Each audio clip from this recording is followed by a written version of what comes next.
Hello everyone, welcome back to my channel. So today in this video we are just going to discuss the MNS exam pattern and what is MNS exam and how it is conducted. So because many of you are requesting for it who are new to my channel, they don't if उनको नहीं पता होता कि MNS का exam क्या होता है, कैसे होता है, कितना सिलेबस होता है, एज क्राइटेरिया क्या होता है उसका, तो और क्वालिफिकेशंस क्या होती हैं। तो इस वीडियो में मैं आपको MNS एग्ज़ाम का सिलेबस, एग्ज़ाम पैटर्न और एज क्राइटेरिया, क्वालिफ़िकेशन ये सारी चीज़ें बताने वाली हूँ कि तो इन सब चीज़ों से जो नए हैं और जो पहली बार वीडियो देखेंगे या पहली बार MNS के बारे में जिनको ये वीडियो देख के पता लगेगा उनको थोड़ा सा आइडिया हो जाएगा। अच्छा, ये एग्ज़ाम होता है, इस तरीके का पैटर्न होता है, इस तरीके का सिलेबस होता है, इतनी एज तक हम दे सकते हैं, ये क्वालिफ़िकेशन चाहिए। तो वो सारी हम लोग इस वीडियो में डिस्कस करने वाले। लेकिन उससे पहले please like, share and subscribe my channel for more informative videos और for more new update of MNS exam और NEET exam. So please like, share and subscribe because I upload NEET and MNS both exams information. So please like, share and subscribe my channel. So now just let's start the video. And the very first question is what is exam pattern of MNS, right. तो पहला तो ये कि MNS क्या है। तो ये military nurse, इसका जो फुल फॉर्म है वो है मिलिट्री नर्सिंग सर्विस। इसके थ्रू, इस एग्ज़ाम के थ्रू आप जो इंडियन आर्मी होती है उसमें एज अ नर्स, मतलब ये जो है वो आपका जो 4 साल, ये 4 साल का ड्यूरेशन होता है। अगर कोई बच्चा इसमें सिलेक्ट हो जाता है तो उसको 4 साल की BSc नर्सिंग कराई जाती है। उसके बाद में उसकी जो इंडियन आर्मी में अपॉइंटमेंट होती है, जिसमें उसको अपॉइंट किया जाता है, वो लेफ्टिनेंट होती है। मतलब आपको इससे ऑफिसर लेवल पर अपॉइंट किया जाता है इंडियन आर्मी में। एंड सबसे लोअर जो पोस्ट होती है वो लेफ्टिनेंट होती है, फिर कैप्टन बनते हैं, फिर उसके बाद में मेजर बनते हैं आई थिंक। तो ये सारी पोस्ट के अकॉर्डिंग आपकी पोस्ट बढ़ती जाती है, बट आपको एज अ ऑफिसर आपको अपॉइंट किया जाता है इंडियन आर्मी में। तो ये तो हो गया MNS का। मैंने बहुत शॉर्ट में बनाया। अगर किसी को फुल डिटेल चाहिए तो मेरे को बता देना, मैं फुल वीडियो बना दूँगी। And the second question is what is exam pattern of MNS, because 2021 तक इसका एक सेपरेट एग्ज़ाम होता था जिसमें इंग्लिश, GK एंड साइंस आती थी। Each of 50-50 marks, I mean जैसे साइंस के 50 मार्क्स की आती थी, इंग्लिश भी 50 मार्क्स की आती थी और जनरल नॉलेज भी 50 मार्क्स की आती थी। बट आफ्टर 2022 से इसका एग्ज़ाम पैटर्न है वो चेंज हो गया है। अब ये जो एग्ज़ाम है, इसका जो रिटन एग्ज़ाम है वो नीट द्वारा ही वो होता है। इसका सिलेक्शन बेसिस, मतलब इसमें उन्होंने जो सेपरेट एग्ज़ाम था रिटन MNS का वो हटा दिया है। अब आपको नीट का एग्ज़ाम देना पड़ेगा इसमें। बट इसके एप्लीकेशन फॉर्म नीट, एक तो नीट का एप्लीकेशन फॉर्म भरेंगे आप, एक है आपको MNS का एप्लीकेशन फॉर्म भरना पड़ता है। एंड लेकिन आपको एग्ज़ाम जो नीट के लिए देने जाते हैं ना बच्चे, वही सेम एग्ज़ाम अब MNS के लिए मतलब स्टार्ट हो गए। मतलब आप जैसे होता है ना कि नीट के थ्रू बहुत सारे कॉलेजेस बच्चों को अडोप्ट लेते हैं, मतलब जैसे MBBS के लिए, BDS के लिए, BMS के लिए या BSc के लिए। तो वही सेम यहाँ हो गया कि जो इंडियन आर्मी है वो भी MNS के लिए नीट में से बच्चों को सिलेक्ट करती है, उन बच्चों को जिन्होंने MNS का फॉर्म भरा है। ठीक है, ऐसा नहीं कि वो सब में से करेगी। जो MNS का फॉर्म भरते हैं उसको, उनको ही वो सिर्फ सिलेक्ट करती है। और एक मार्क, मतलब उनका एक वो होता है जैसे कि इतने मार्क्स तक ही बच्चों को सिलेक्ट करेंगे, वो इतने ही बच्चों को सिलेक्ट करेंगे बस। उसके बाद में जैसे उनका क्राइटेरिया फिल हो जाता है, भले ही बच्चों ने ज़्यादा आने बच्चों ने फॉर्म फिल किया, लेकिन वो उन बच्चों को नहीं बुलाते हैं। एक सर्टेन टाइम तक, सर्टेन मार्क्स तक ही बच्चों को बुलाते हैं और जब तक उनकी सीट्स फिल नहीं होती तब तक।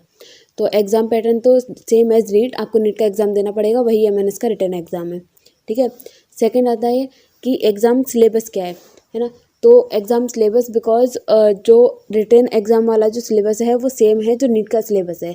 और नीट के सिलेबस में क्या है, 11th और 12th का सिलेबस CBSE बोर्ड वाले बच्चे का, ठीक है, जिसमें फिजिक्स, केमिस्ट्री, बायो आती है। तो नीट के एग्ज़ाम में फिजिक्स, केमिस्ट्री 180 मार्क्स की होती है ईच, मतलब 180 नंबर की फिजिक्स आएगी, 180 नंबर की केमिस्ट्री आएगी और 360 नंबर की बायो आएगी। जिसमें फिजिक्स में 11th की फिजिक्स और 12th की फिजिक्स आती है। केमिस्ट्री में भी सेम 11th की केमिस्ट्री, 12th की केमिस्ट्री आती है। एंड बायोलॉजी में 11th की बायोलॉजी और 12th की बायोलॉजी। तो साइंस का तो ये है, ये एग्ज़ाम होता है रिटन वाला। एक जो होता है वो इंटरव्यू के टाइम पर होता है, तो उसका जनरल नॉलेज का और जनरल इंग्लिश का अलग सिलेबस है, वो मैं आपको सेपरेट वीडियो में बताऊंगी।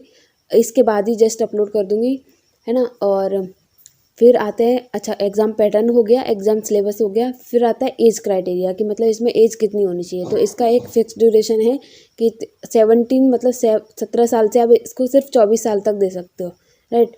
तो इसके अकॉर्डिंग MNS 2023 की जो एज रिक्वायरमेंट है वो मतलब कि जो बच्चा 1 अक्टूबर 1997 के बाद में या उस दिन उसका बर्थ हुआ होगा उससे लेकर 30 सितंबर 2005 तक के जो बच्चे होंगे वही इस फॉर्म को फिल कर सकते हैं, ना तो इससे छोटे मतलब 17 साल से नीचे वाले फॉर्म नहीं कर सकते, और 24 साल से जिनकी एज ज़्यादा हो गई है 30 सितंबर और 2005 तक अगर वो 24 के हैं तो भर सकते हैं। अगर उसके बाद में वो जैसे उससे पहले ही वो 25 के हो गए हैं, राइट, कि किसी मान लो किसी का बर्थडे अगर 29 सितंबर को है और उस दिन वो 25 में मतलब उसका स्टार्ट हो जाता है कि वो 24 का कंप्लीट होकर 25 में उसका ईयर लग जाता है, तो वो इस एग्ज़ाम को नहीं दे सकता है, ठीक है। अगर वो 24 का है तभी वो इस एग्ज़ाम को दे सकता है।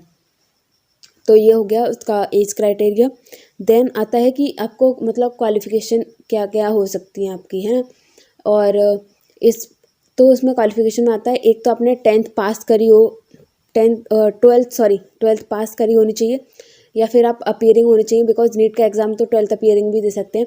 तो 12th पास या अपीयरिंग होना चाहिए आपको, और आपके 10th और 12th के बीच में कोई भी गैप नहीं होना चाहिए। मतलब होता है ना कि कभी कभी बच्चे फेल हो जाते हैं वापस 12th करते हैं, तो ऐसा नहीं होना चाहिए। अगर ऐसा है मतलब अगर फेल हो गए हो तो आप बाहर हो जाते हो, लेकिन अगर किसी थोड़े से वैसा अगर रीज़न आपका वैसा है, वैलिड है, और हाँ है ऐसा कि मतलब आप एग्ज़ाम ही नहीं दे पाए थे या फिर कुछ हो गया था, तो वो एक अलग चीज़ हो जाती है। लेकिन आपके पास वैलिड रीज़न होना चाहिए उसको रिप्रेजेंट करने के लिए कि हमारा ये जो गैप है वो क्यों है, तो उसको आप कर सकते हैं। क्योंकि वहाँ जब आप इंटरव्यू देने के लिए जाओगे, अगर आप रिटन में सिलेक्ट हुए तो वहाँ जब आपको बुलाएंगे तो आपको इंटरव्यू में वो वैलिड रीज़न पूछते हैं आपको, वरना आपको वो डिस्क्वालीफाई कर देंगे। तो ये एज क्राइटेरिया होगा कि 17 से 24 के बीच में आप होनी चाहिए, इससे ज़्यादा या इससे कम नहीं हो सकते, वरना एग्ज़ाम नहीं दे पाओगे, ठीक है। फिर उसके बाद में आता है, हाँ, एंड एक्चुअली उसमें ना जो एलिजिबिलिटी है उसमें एक चीज़ भी एक और आती है कि आप एक तो अनमैरिड होने चाहिए, या फिर आप डाइवर्सी होनी चाहिए, मतलब आपका लीगली सेपरेटेड हो चुके हैं। अगर मैरिड थे लेकिन अब आपका डाइवोर्स हो गया है, आप 24 से नीचे हैं, तो भी आप एग्ज़ाम को दे सकते हैं। अगर आप कोई विडो है मतलब सिंगल हैं तो आप ये एग्ज़ाम दे सकते हैं। मतलब आप मैरिड होके ये एग्ज़ाम नहीं दे सकते हो, बस इसका सिंपल सा ये है, ठीक है। और क्वालिफिकेशन में एक और चीज़ है, जब आप 12th करते हो ना, मतलब अगर आप 12th कर चुके हो तो आपके फिजिक्स केमिस्ट्री बायो और इंग्लिश में एटलीस्ट 50% मार्क्स होने चाहिए। मतलब बायो का जो परसेंटेज है आपका टोटल 12th का वो 50% से उसमें ज़्यादा मार्क्स होने चाहिए, same as chemistry physics and English. तो ये उसका वो होता है क्वालिफिकेशन वाला। एंड एक और होता है इसमें कि फिजिकल हाइट, मतलब फिजिकल हाइट में तो अगर आपकी जो हाइट है ना वो गर्ल्स वाली जो होती है वो 150 सेंटीमीटर होनी चाहिए। अगर इससे कम है, अगर आपकी 1 इंच भी कम है, मतलब कुछ बच्चे बोलते हैं कि मैम हमारी सिर्फ 1 इंच कम है, 1 सेंटीमीटर कम है, हो जाएगा कि नहीं होगा, वो परमानेंट रिजेक्शन दे देते हैं। इस बार भी उन्होंने से एक लड़की की सिर्फ 151 सेंटीमीटर थी, ओनली 1 सेंटीमीटर कम था, उसको परमानेंट रिजेक्शन दिया था। रीअपील का भी कोई ऑप्शन नहीं होता है, बिकॉज हाइट बढ़ती नहीं। यहाँ ऐसा कुछ बोलते हैं कि स्ट्रेचिंग वगैरह से या कुछ वैसी एक्सरसाइजेस होती हैं कि बढ़ जाती है, तो हो सकता है कि 1 सेंटीमीटर बढ़ भी जाए, लेकिन अगर किसी की ज़्यादा कम है तो उसकी नहीं बढ़ेगी। तो अगर किसी 1-2 सेंटीमीटर है तो स्ट्रेचिंग वगैरह स्टार्ट कर दो, शायद बढ़ जाए, ठीक है।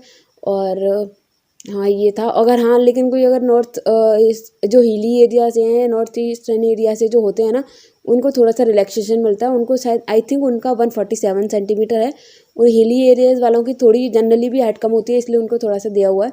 बाकी जो नॉर्मल एरियाज़ हैं उनको मतलब कोई रिलैक्सेशन नहीं है, उनकी 152 सेंटीमीटर ही है। तो ये था पूरा एग्ज़ाम का सिलेबस की, मतलब पूरा एग्ज़ाम के बारे में नॉलेज की, एग्ज़ाम पैटर्न क्या होगा, एग्ज़ाम सिलेबस क्या है, that I already told you.